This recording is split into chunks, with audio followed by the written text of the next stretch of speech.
बिस्मिल्लाहिर्रहमानिर्रहीम। अस्सलाम वालेकुम।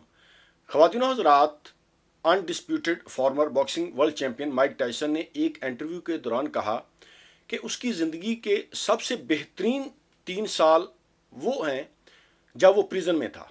माइक टायसन पर जब वो पीक पर था एक केस बन गया जिसकी वजह से उसको जेल जाना पड़ा। उसने अपने इंटरव्यू के दौरान ये इंकशाफ किया कि उसकी ज़िंदगी के वो बेहतरीन 3 साल थे क्योंकि उस दौरान वो पीस में था, उसको पीस ऑफ माइंड था। वो जो शख्स इंटरव्यू ले रहा था उसने बड़ी हैरानगी का इजहार किया और कहा कि ये तुमने कैसी बात कर दी।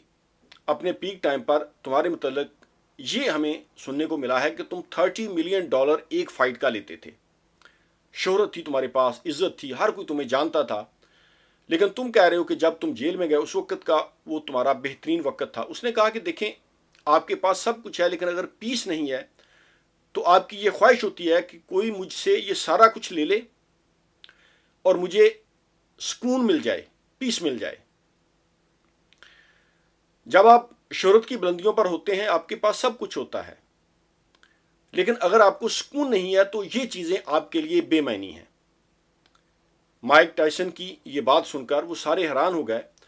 दूसरे लफ्ज़ों में वो ये कहना चाह रहा था माइक टायसन कि मैं उस वक्त मुसलमान नहीं था। जब वो जेल में गया उसको इस्लाम की स्टडी का मौका मिला, क्योंकि जेल में आपको ये सहूलतें मिल जाती हैं। जब आप शोहरत की बुलंदियों पर हों आपके पास इतना वक्त ही नहीं होता कि आप किसी और चीज़ के बारे में सोचें।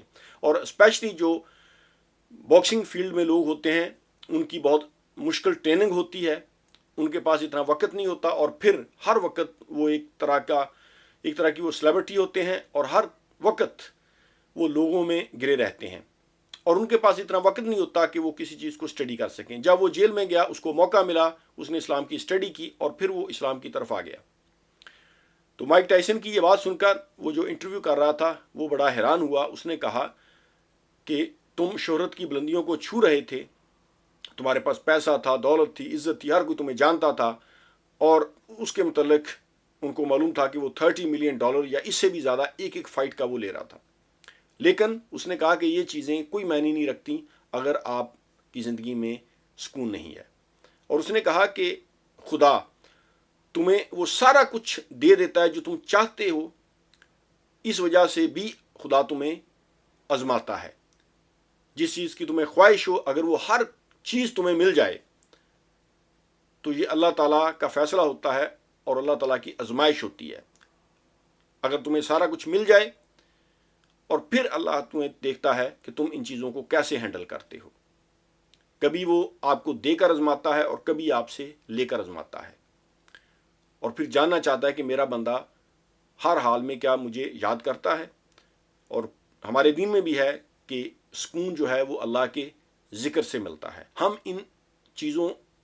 हम सुकून को दूसरी चीज़ों में तलाश करते हैं, यानी पैसे में या और चीज़ों में, लेकिन हमारे दीन में है कि सुकून सिर्फ अल्लाह ताला के ज़िक्र में है। अल्लाह ताला हमारी ज़िंदगी में सुकून भरे, ज़्यादा से ज़्यादा अल्लाह का ज़िक्र करें, अल्लाह को याद रखें। बाकी ये चीज़ें वक्त के साथ साथ चलती रहती हैं। अगर आपकी लाइफ में पीस नहीं है तो फिर इन चीज़ों की कोई वैल्यू नहीं है। Thank you very much. अल्लाह हाफ़िज़।